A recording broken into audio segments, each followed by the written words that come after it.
Hello, and welcome to What is Innovation, the podcast that explores the reality of a word that is in danger of losing its meaning altogether. This podcast is produced by Outlast Consulting, LLC, a boutique consultancy that helps companies use innovation principles to solve their toughest business problems. I'm your host, Jared Simmons, and I'm so excited to have Rob Huber.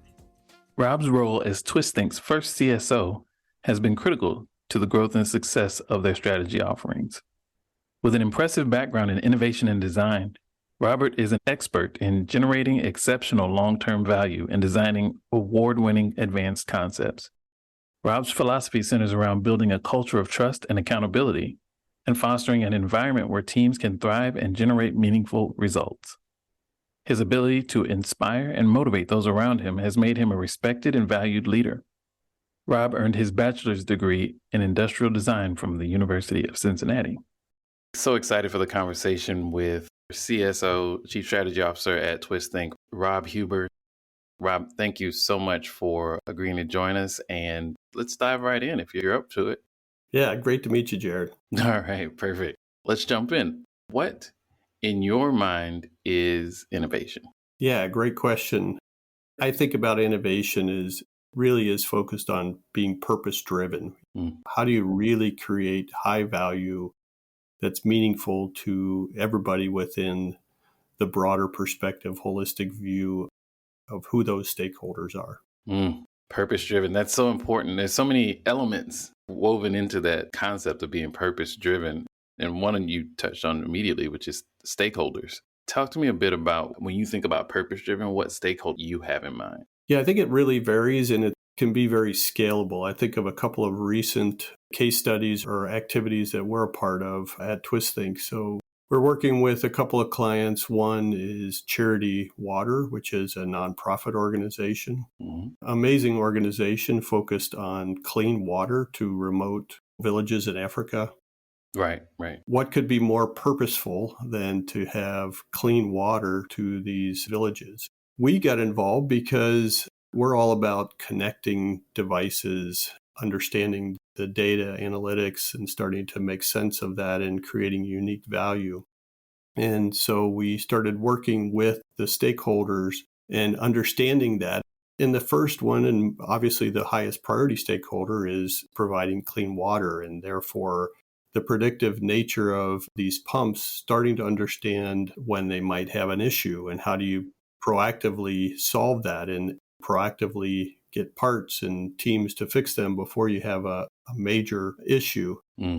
The other side of that, I bring that up because there's another stakeholder involved, which is the donors. Right. I mean, this is a nonprofit organization. It's not going to happen without key donors.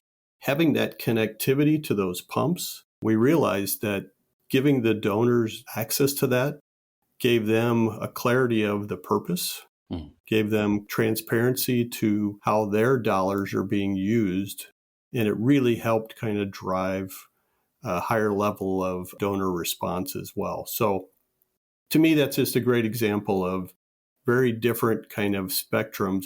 We didn't really see the donor side of that when we started doing the research and started understanding that. Right. It just became obvious as we really started to dive into a holistic view of those stakeholders. You're taking a look at not just the people who benefit from the charity, but also the people who are, for lack of a better term, the recipients of what the charity does. Yes. But you're also looking at the donors. I changed my phrasing because they also benefit from what the charity is doing from being able to participate. Sure. But the multiple angles on the stakeholder from an innovation standpoint, particularly your definition around being purpose-driven, feels like your technology sort of unlocks the ability to serve both types of stakeholders in a way that helps them fulfill the purpose they play in that ecosystem. Yeah. It's easy to get kind of too focused on technology and yet not really define what's the priority, what really deserves to be highlighted. What are the priorities and how do you create a user experience that is of high value to all of the stakeholders? Right. I think that's the balance of what I think about when I think about innovation is it's understanding that holistic perspective, having a way of balancing what are those needs, prioritizing them, creating a great experience, but doing it in a way that's technically feasible, creates, what's the right business model or model to be successful and to continue to make it thrive. It's balancing all of those at the same time. And that's not the easiest thing to do, but certainly worth the effort. For sure. Well said. And I think that sort of balance is a great term for it, because what tends to happen with innovation is what I've seen is it tends to either lean toward technology or toward some sort of new application of a technology in a new domain, and almost sort of over rotate on that side of it without striking the right balance on the value creation for the stakeholders on the other side. Yeah, absolutely. And I think that's what most of my career has been spent trying to find that balance. And it's within the context of many kind of the corporate settings, it's pretty challenging within the lots of different silos of organizations. But when you can really balance what is desirable, what is the right market, what is technically feasible, and what's commercially viable, that's where the real unique innovations occur. Yes, at that sort of intersection or balancing point that you kind of described. As you talk about being purpose-driven, your company has great technology and experts in that space. How do you help keep the organization strategically focused and on track about striking that balance? Yeah, it's a great question. The twist in Twisthink is really the foundation of that. So the history of the company was founded on this notion of twisting technology experts and design innovation experts together. Somebody that is really a right brain focused technical expert is going to think things differently. The language is different, and the creative perspective comes at it from a different viewpoint. And it takes ongoing effort to really close that gap. And how do you create the free thinking on the front end and discipline on the back, and do it in a way that you can apply that throughout the process is a bit of the journey that we've been on for many years, and we'll continue to evolve that and refine that. It's a definite balancing act. It also kind of puts me in the mind of, we talked about, we both have corporate innovation backgrounds and things like that, and the challenges between functions in a small organization or a nonprofit or what have you. It's one type of challenge, but in a global, multi-function, cross-region organization, keeping everyone on the same page and thinking about innovation the same way is a real challenge. Yes, yeah, very much so. And my background is in design, and most of my career has been in automotive. And within the context of a complex system like the automotive world, you create a lot of expertise in silos. Right. My early part of my career was specific to design of automotive interiors and exteriors. And I migrated to the automotive supply base, which is a really unique world where you're working with all of the auto companies throughout the world. And design, because of the skills, the creative mindsets, the visualization tools, becomes really a focal point for innovation. So as things have evolved over the last 20 plus years in innovation, how it's become much more refined, the process is more focused, it's more understood, and starting to work very intentionally with those cross-functional teams with clear goals becomes really where the opportunities start to really come together and where you can truly work in a cross-functional way. And as you alluded to, working with suppliers, not just the cross-functional aspect we've talked about is a challenge, but how to help a multinational global company that's very focused on their IP and their way of doing things, how to help them figure out how to integrate expertise, knowledge, not just the widget that they're purchasing, but also some of the other elements of what that supplier can bring to the table. How do you bring that into your innovation process? Yeah, no, that's a great question and a big challenge. And I was a part of an organization that when we started the initiative, it was very closed-minded. It was very internal focused and deep expertise. And we started to really move towards bringing awareness to how do you engage with the customers in an earlier stage? How do you engage with the startup community, which is an incredibly vibrant community that can help accelerate innovation? Mm. And we started to really gain a lot of momentum on that philosophy and leading the corporate initiative, but leveraging the mindset of a startup. They're very different worlds and a huge challenge. They really are. And it's not without risk in and of itself. Mm-hmm. But I think that journey is a big catalyst that helped us really accelerate the innovation themes that we were working on and start to bring those to commercialization quicker. Mm. I can imagine. We have a tendency as humans, I think, as risk goes up, collaboration goes down. Great point. You Yes, know? very true. And so I think that innovation work processes, in my mind, the way I think about them are how can you encourage people to break that sort of human nature driven trade off and the self preservation sort of instinct that we have. And I think what you're describing is exactly the sort of tension that you have to figure out how to work through. Yeah, very much so.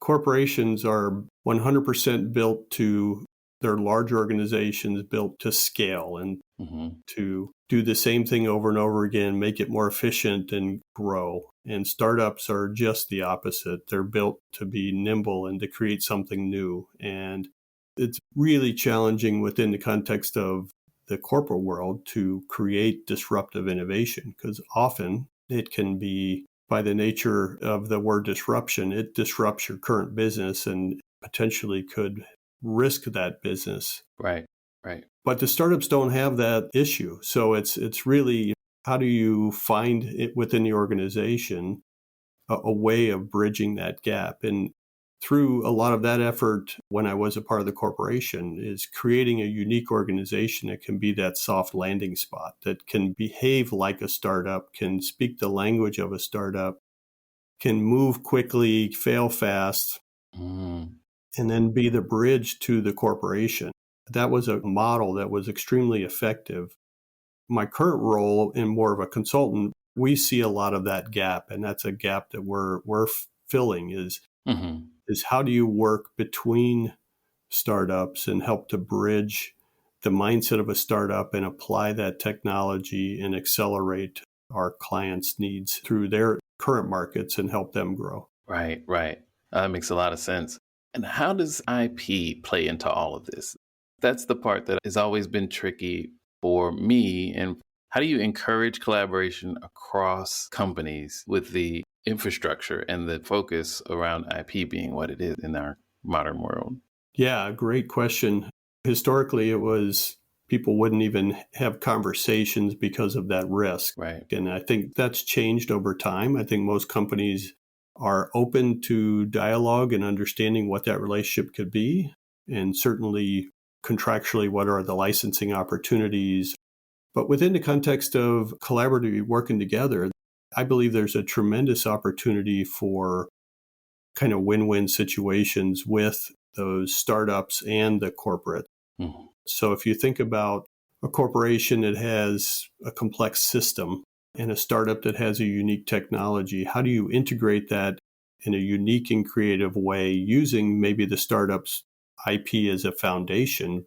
But how can you create co-patents that both the startup and the corporation has a way of protecting that protects the assets of both entities? Right, right.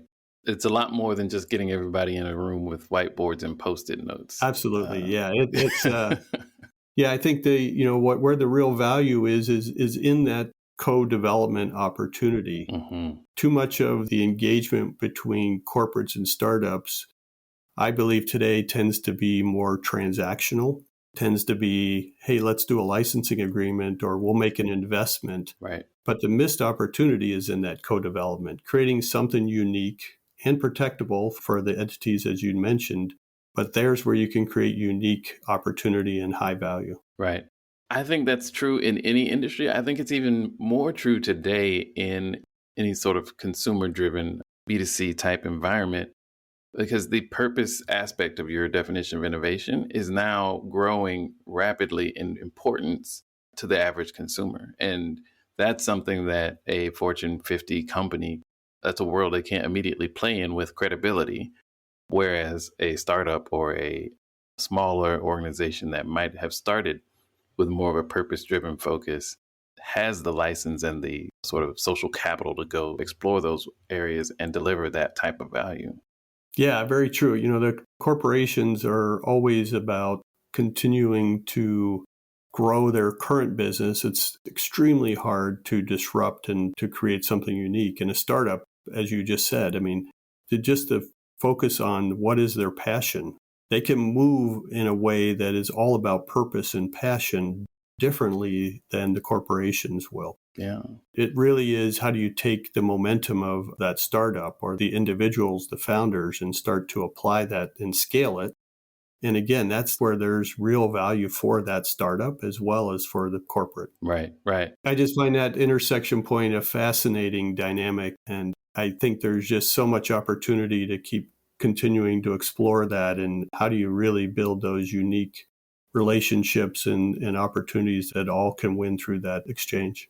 Exactly. There's something there, and there's an opportunity to unlock value that neither party on their own could create. Absolutely. Yeah, I couldn't agree more. And going back full circle with our beginning conversation on stakeholders, the startups probably don't have the broader perspective of the stakeholders like the corporates do within their market. Oh, right. And starting to really unpack that in unique ways, I think, again, is a really interesting opportunity of how you blend both of those worlds together. Right, right. Because if I'm bootstrapping entrepreneur making a beverage product out of my garage, I've probably talked to 200 people. I might have something great that fits 200 or 2,000 people. But if I'm Coca-Cola or Pepsi or insert big company here, I know what 2 billion people think about those sorts of things. Right. Yes. Yeah. Yeah. Great example. Yes. So I understand your definition of innovation being purpose driven, balancing and prioritizing the different aspects of things that allow you to do that, including the various points of view of stakeholders. What isn't innovation? To me, innovation isn't just great ideas. And I think people, somewhat obvious, but I think it's still so true. Innovation is really hard work. It's really hard. It takes a tremendous amount of courage.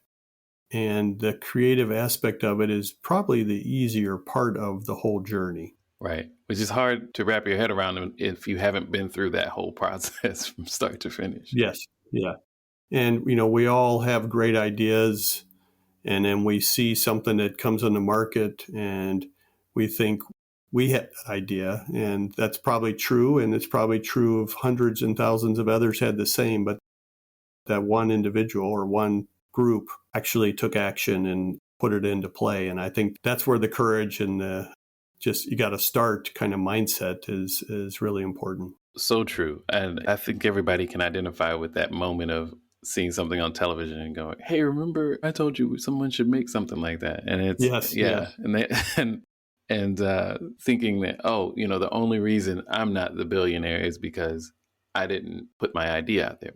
You're right. Like that's the easy part. It's also the shortest part usually. Very true. Yes. And the amount of endurance it takes to go from being a clever person with a great idea to someone who has developed and launched an innovative product. It's more of a marathon than a sprint. Yeah, absolutely. It's always fun. That's why I love doing this show. Is I get to meet other people who know what that is.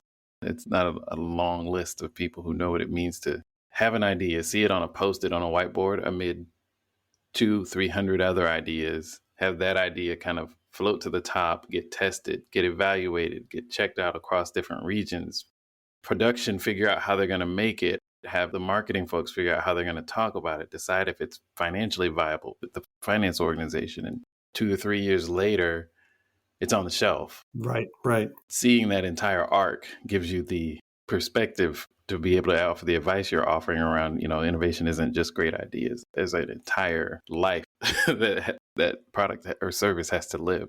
Yeah, in that journey, you really have to believe in the process. You have to have the courage to keep moving forward. You have to be open to change throughout the process. Mm. I recently had a discussion with a client where you're starting work and the question is, hey, I need a business case before I can justify the work. And the answer is, hey, you can't really get a business case until you do the work. Yes. The business case will evolve from the work. Right. We can set targets. We need to set targets. We need to understand what are the expected returns. That becomes a major enabler of most innovations and how they do get commercialized. But you can't guarantee the success before you start. You have to trust the process. You have to be able to ultimately get to a place and determine, is this a viable opportunity or not? Right. Right. And the quicker we can make those iterations and better we can equip those decisions along the way, that's what really accelerates the process. Well said. The aspect of not being able to guarantee change is, to me, like the differentiator within a big company between innovation and business as usual. Correct. Yes. You have to be able to come to terms with that and getting all the stakeholders and shareholders to understand the difference between a $50 million innovation project and a $50 million plant, like build a new plant that's going to make this existing product just more of it. That difference is critical. Yes, absolutely. That iteration, and how do you focus on those quick iterations to drive the clarity? Yeah. No, I think driving clarity has so much benefit. Just clarifying what problem you're trying to solve, who needs to be involved, what the expectations are of the different parties, enables those conversations to be had that are the difference between success and failure for innovation programs. Because, as you know, one meeting might be the difference between success or failure of an innovation project. Yes. Yeah. It's a very tenuous process. Yeah. One of the things that I've found that's highly effective is creating points within the process that are focused on workshops and become kind of this catalyst or this place where all of this abstract information comes together.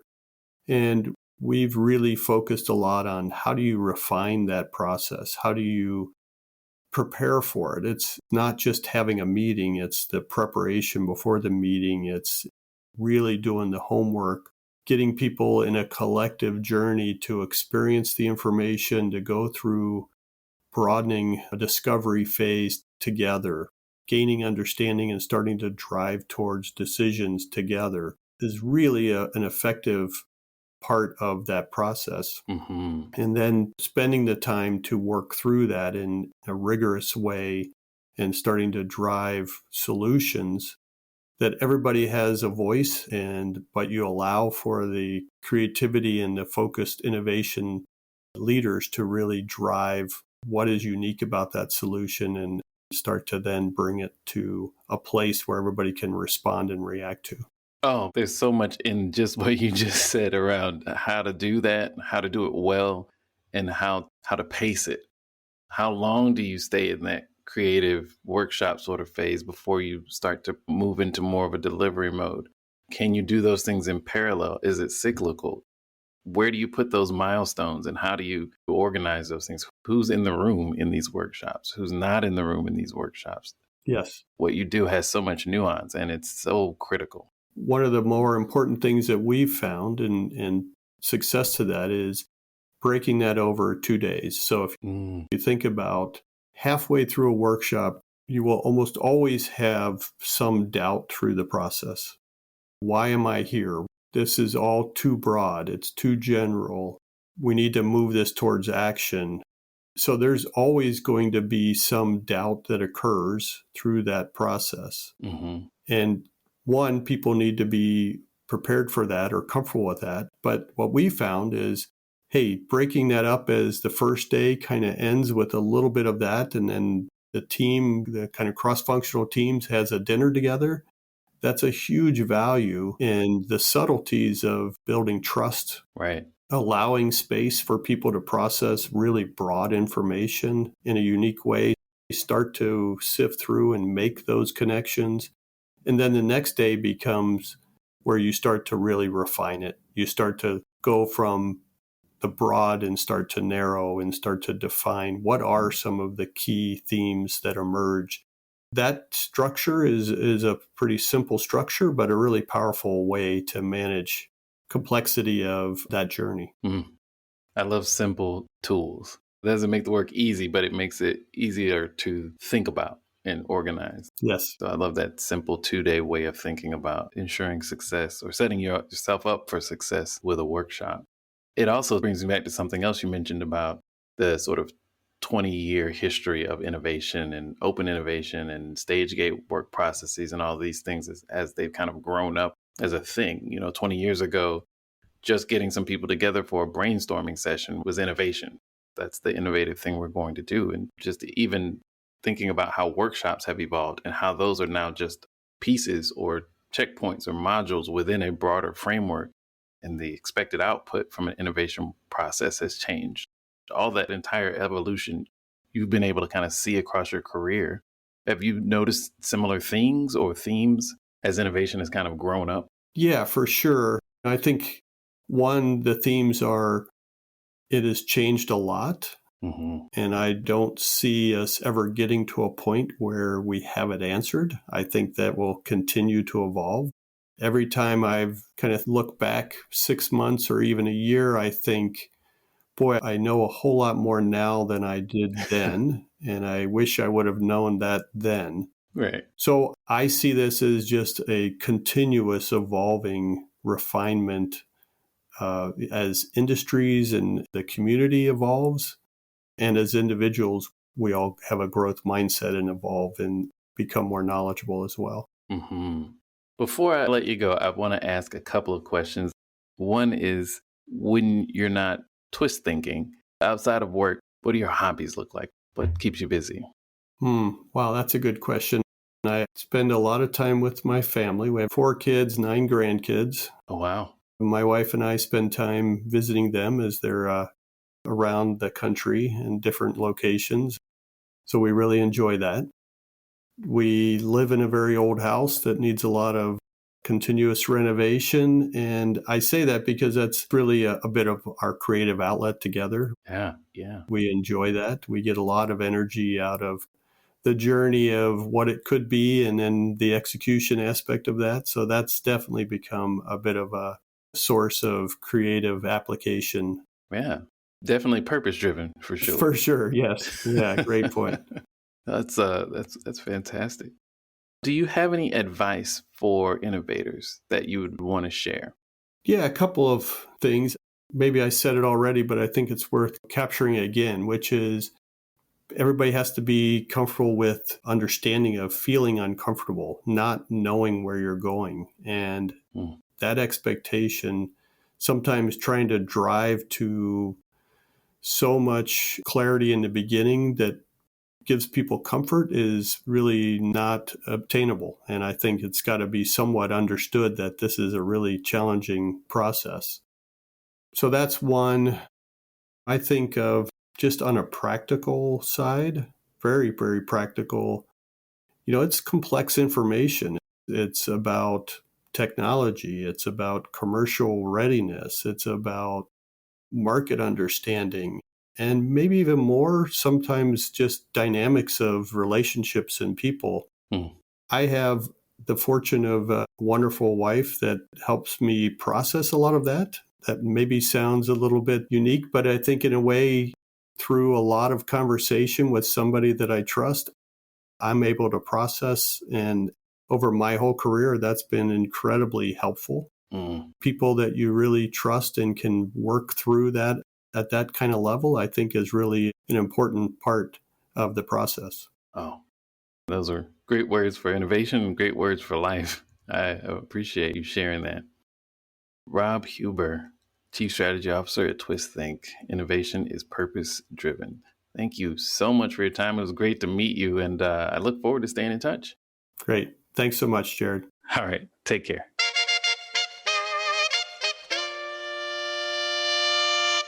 We'd love to hear your thoughts about this week's show.